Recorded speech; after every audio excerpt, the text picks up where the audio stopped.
नमस्कार दोस्तों, स्वागत है आपका कॉन्सेप्ट नर्सिंग क्लासेस में।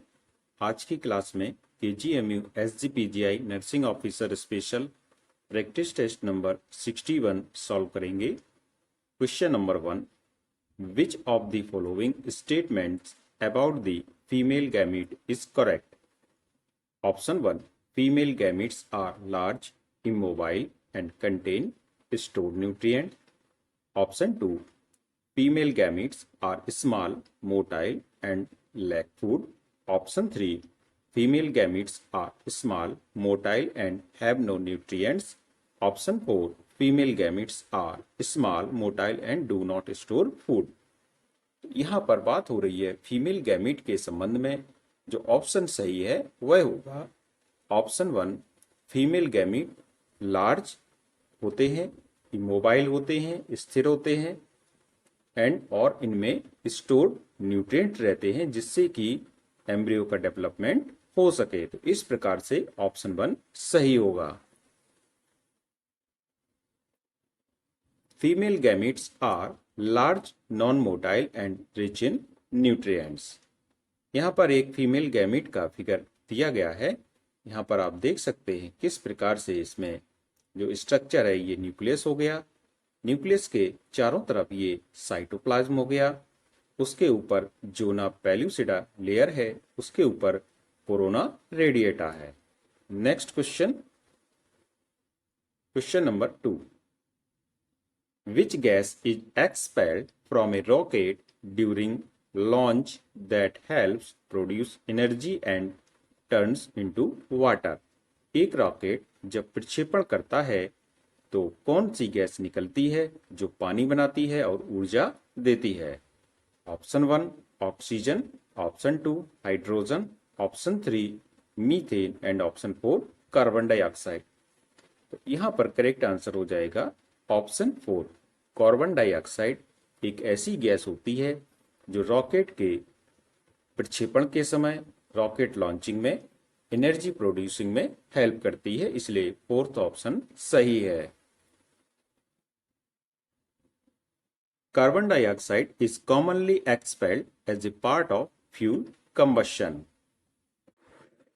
Next question, what condition can occur due to fluid overload in a patient? Option A, angioedema. Option B, peripheral edema. Option C, pulmonary edema and option D, cerebral edema. एक मरीज में जब fluid overload हो जाता है तो इनमें से कौन सी कंडीशन हो सकती है? तो ऑप्शन सी सही हो जाएगा, pulmonary oedema. Pulmonary oedema, also known as lung congestion और lung water, is a condition where excess fluid accumulates in the air sacs, alveoli and tissue of the lungs. Pulmonary oedema एक ऐसी condition है जिसको lung congestion भी कहते हैं। इसमें क्या होता है, जब फ्लूइड ओवरलोड हो जाता है तो यह फ्लूइड ओवरलोड कहाँ पर, एयर सैक्स में, जिनको कि एल्वेओलाई कहते हैं, उसमें एक्यूमुलेट या स्टोर हो जाता है। तो ये कंडीशन पल्मोनरी एडिमा कहलाती है। This fluid buildups makes it difficult for the lungs to perform their essential function of transferring oxygen to the bloodstream, leading to symptoms like shortness of breath. अब होता क्या है कि एल्वेओलाई होती हैं तो गैसों का आदान प्रदान करने वाली संरचनाएं होती हैं जो लंग्स के अंदर पाई जाती हैं। जब यहाँ पर फ्लूइड एक्सेस हो जाएगा तो कई प्रकार की समस्याएं लंग्स में देखने को मिलेंगी, जिसमें सबसे कॉमन समस्या होगी शॉर्टनेस ऑफ ब्रीथ, सांस छोटी चलेगी। तो इस प्रकार से धीरे धीरे ये साइनोसिस की कंडीशन में कन्वर्ट हो सकती है। नेक्स्ट क्वेश्चन की ओर चलेंगे। Question number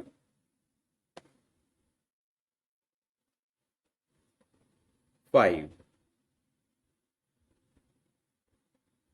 cytokines are chemical messengers that, cytokine रासायनिक संदेशवाहक हैं जो कि option A, kill microbes, B, increase immunity, C, perform severe actions and D, produce antibodies.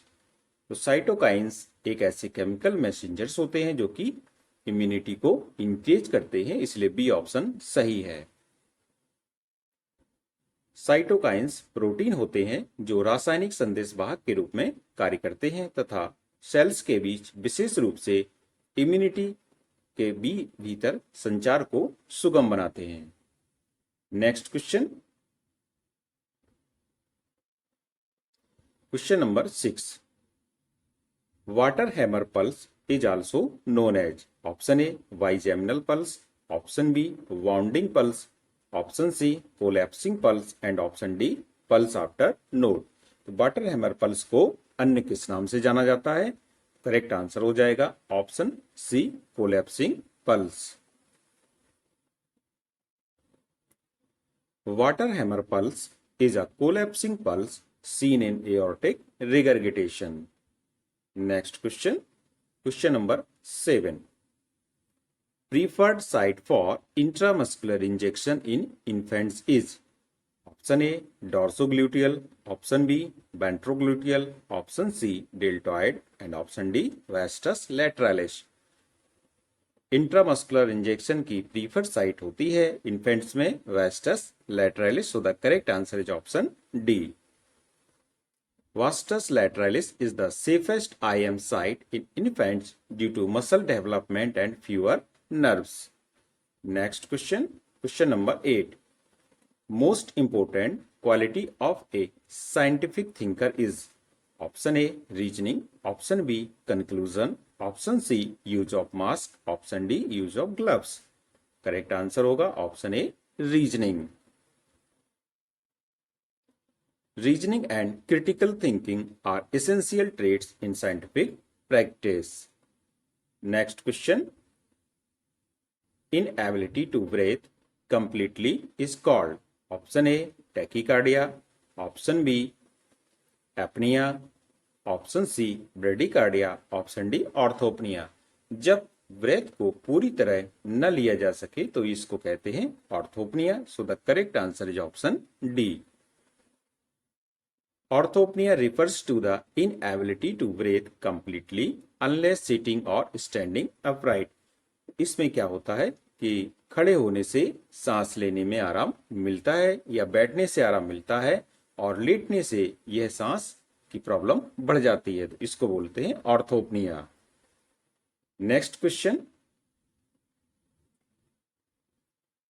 What does surgical thoracentesis mean? Surgical thoracentesis का अर्थ है option A removing fluid via nose from pleural cavity, B removing fluid from epithelial cavity, C drawing CSF from chest and D removal of fluid from pleural cavities. Thoracentesis, surgical thoracentesis का अर्थ होता है removal of fluid from pleural cavity, इसलिए D option सही है।